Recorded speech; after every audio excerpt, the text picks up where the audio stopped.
بسم اللہ الرحمن الرحیم۔ رحمت شاہ افریدی کے حوالے سے ہم اپنے لاسٹ ویلاگ میں بات کر چکے ہیں، مجھ سے بات کی تھی۔ اس ویلاگ میں ہم ان کا آپ سے تعارف کروائیں گے کہ رحمت شاہ افریدی کون تھے، کہاں سے آئے، اس مقام تک کیسے پہنچے۔ ذرا یہ رپورٹ ملاحظہ کیجئے جو ہم نے ڈان اور وائس آف امریکہ سے لی ہے اور دیگر ذرائع سے بھی استفادہ کیا ہے۔ رحمت شاہ افریدی نے 1985 میں پشاور سے فرنٹیئر پوسٹ کا آغاز کیا۔ جب ملک میں جنرل ضیاء الحق کی حکومت تھی، وہ اس وقت اخبار کے چیف ایڈیٹر تھے۔ بعد ازاں انہوں نے پشاور سے ایک اردو روزنامہ میدان بھی شروع کیا۔ ان کے ساتھ کام کرنے والے ساتھیوں اور عملے نے ان کی وفات کو ایک عہد کا اختتام قرار دیا۔ ان کا کہنا تھا کہ مرحوم رحمت شاہ افریدی خیبر پختونخوا اور سابقہ وفاق کے زیر انتظام قبائلی علاقوں فاٹا کے حقوق کے دفاع کے بارے میں بہت واضح تھے۔ رحمت شاہ افریدی محترمہ بے نظیر بھٹو سمیت پیپلز پارٹی کے کئی رہنماؤں کے ساتھ قریبی تعلقات کے لیے جانے جاتے تھے۔ قبائلی حلقوں میں اثر و رسوخ کے سبب 1993 کے عام انتخابات کے بعد ایسی خبریں آئیں کہ انہوں نے کچھ قبائلی اراکین اسمبلی کو وفاق میں حکومت بنانے کے لیے پیپلز پارٹی کی حمایت کرنے پر آمادہ کیا۔ رحمت شاہ افریدی کو 1999 میں انسداد منشیات فورس نے منشیات کی سمگلنگ کے الزام میں گرفتار کیا تھا، جس کے بعد انہیں کئی مشکلات کا سامنا کرنا پڑا۔ ایک ٹرائل کورٹ نے رحمت شاہ افریدی کو سزائے موت سنائی، جسے بعد ازاں لاہور ہائی کورٹ نے عمر قید میں تبدیل کر دیا۔ ایمنسٹی انٹرنیشنل سمیت انسانی حقوق کے اداروں نے ان کی گرفتاری کی وجہ سیاسی دشمنی کو قرار دیا تھا۔ 2008 میں اس وقت کی حکومت نے ان کی سزا معطل کر دی تھی، جس کے بعد انہیں رہا کر دیا گیا تھا۔ رہائی کے بعد انہیں طبی مسائل کا سامنا رہا، لیکن صحافت کے لیے ان کا شوق ختم نہیں ہوا اور انہوں نے اپنا اخبار جاری رکھا۔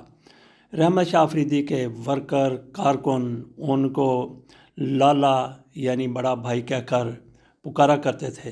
کہا جاتا ہے کہ افریدی کی افغانستان میں شمالی اتحاد کے کمانڈر احمد شاہ مسعود کے ساتھ دوستی رہی تھی۔ بعد ازاں ان کی القاعدہ کے سربراہ اسامہ بن لادن کے ساتھ بھی واقفیت ہوئی تھی۔ افغان جہاد کے لگ بھگ تمام چنیدہ کمانڈر کے ساتھ ان کی شناسائی تھی۔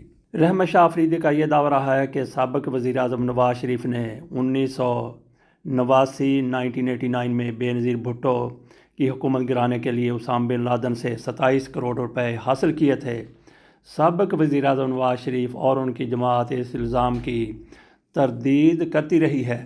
خیبر پختونخوا سے ایک مضبوط اور آزاد اخبار کے اجراء کی خواہش خدائی خدمتگار تحریک کے بانی عبدالغفار خان کے صاحبزادے اور پشتو زبان کے بڑے شاعر عبدالغنی خان کی تھی۔ تاہم جب سابق گورنر فضل حق کی جانب سے خواہش کا اظہار کیا گیا کہ خیبر پختونخوا سے ایک انگریزی روزنامے کا اجراء صوبے کے لیے ضروری ہے، تب دا فرنٹیئر پوسٹ کے نام سے اس اخبار کا آغاز 25 فروری 1985 کو کیا گیا۔ یہ الگ بات ہے کہ فرنٹیئر پوسٹ کی خبروں کے باعث گورنر فضل حق رحمت شاہ افریدی سے کافی نالاں رہتے تھے۔ اس وقت کے ایک معتبر صحافی عزیز صدیقی کو اخبار کی ادارت سونپی گئی تھی۔ خیبر پختونخوا سے نکلنے والے اس اخبار کی شہرت اور طاقت کا اندازہ اس بات سے لگایا جا سکتا ہے کہ یہ اخبار بعد ازاں لاہور سے بھی نکالا گیا اور کئی بڑے صحافیوں کو شناخت دینے کا باعث بنا۔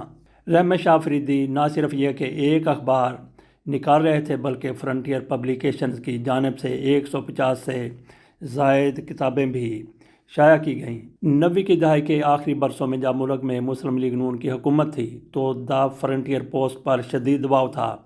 یہی وہ وقت تھا جب مرحوم رحمت شاہ افریدی کو ہیروئن اسمگلنگ کے الزام میں گرفتار کیا گیا۔ کہا جاتا ہے کہ یہ ایک سیاسی مقدمہ تھا، کیونکہ صوبائی حکومت کے نمائندے یہ اعتراف کر چکے تھے کہ ان پر رحمت شاہ افریدی کی گرفتاری کے لیے دباؤ بڑھ رہا ہے۔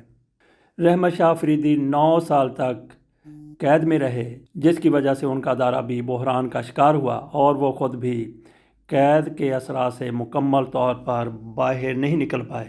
یہ آپ کے سامنے ہم نے رحمت شاہ افریدی کے حوالے سے ایک رپورٹ رکھ دی۔ رحمت شاہ افریدی کے ساتھ جو ہماری گفتگو ہوئی، جو بات چیت ہوئی، جو کچھ انہوں نے ہمیں بتایا، جس کی بنا پر ہم کہتے ہیں کہ رحمت شاہ افریدی واقعی اس کے باوجود کہ ان کو سزائے موت سنائی گئی تھی۔ ہیروئن برآمد ہونے پر اور واقعی ہیروئن بھی برآمد ہوئی تھی، اس کے باوجود بھی ہم کہتے ہیں کہ وہ بڑے عظیم انسان تھے۔